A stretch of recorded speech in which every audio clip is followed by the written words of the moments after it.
AJ, 16 three-pointers tonight, and you guys have hit 30 in your past 2 games. Just how has that become such an instrumental part of y'all's offense? We just been working on our three-point shots a lot lately, and we got open shots, open looks. We just had to knock them down, and we did that tonight. AJ, might have been your last 3 from the corner there. You turned to PJ and kind of smiled at him. You knew he was sitting there. Had you interacted with him much? And what was he giving you encouragement throughout the game? Yeah, before I shot that shot, he was like, "Let's go," like encouraging me. And then when I hit it, I had to look at him and show him some love. Yeah.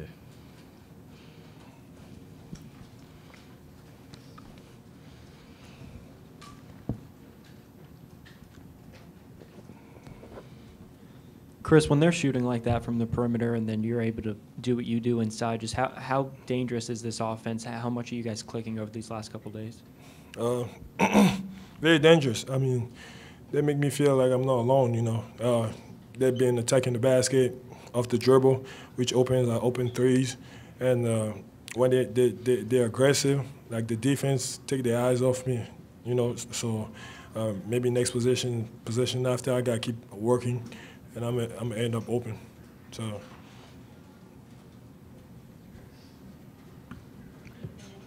Chris, what is it? It seemed like last Saturday against Arkansas, this game, you guys fall behind and then rally back. What is there something to do with the slow starts, or you guys just need a little time to find your rhythm before you really get going? I don't know. All I know is they don't give up. You know, when we go down, that we up 10 or down 5 or whatever, they don't give up. They want to play till coach says the game is 40 minutes, so we're going to play till the clock is out. AJ, how much easier is it on you guys, though, that you're taking it? You know, obviously there's defensive attention on Chris all the time, but now you're taking advantage of that because you are hitting those threes. Mm-hmm. How much is Chris's presence a big part of this three-point run as well? Oh, things open up because everyone's focusing on doubling down on Chris, and then if we get the ball to Chris and he passes it back out, just open trays because everyone's just focusing on Chris or Mike and the bigs in the inside. So we just have to focus in and knock down those threes like we did today and those other games that we had good percentages on the threes. Chris, what was going on there's this play there in the second half where I think it was the inbounds player hadn't happened yet, but one of the A&M players kind of like shoved you a little bit. What was going on in that moment? And then I know you responded pretty quickly with that big dunk. What's a momentum swing like that do where, you know, as a tense moment on the court, maybe another competitor gets in with you and then you get to go and have a big highlight like that? It wasn't nothing crazy. It's just like a position, defensive position. You got to have like your hand on the chest of the player, so I guess he didn't like it.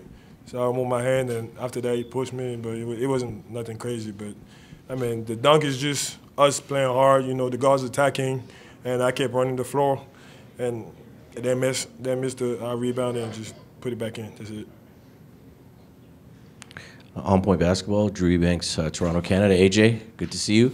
As always, great game. Talk about what you were doing out there. I mean, the first half you guys had a little bit of a tough one.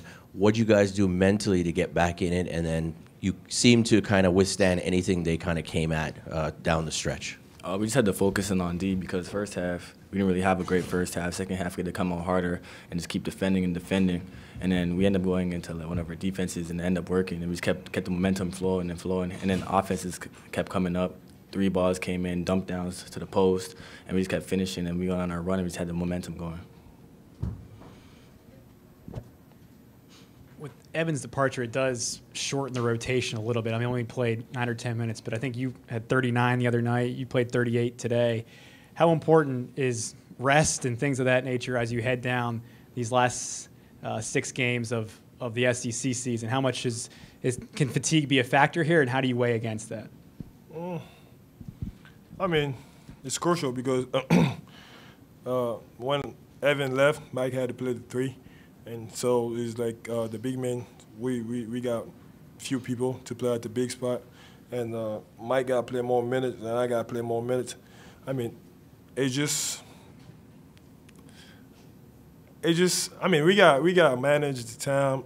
And Coach doing a really good job, like managing practice and making sure that at the same time we going hard, but we don't overdo stuff. but we gotta be sharp every time in practice. And I think he managed the time and the rest pretty well. Anything else for these guys? Okay. Thanks, guys.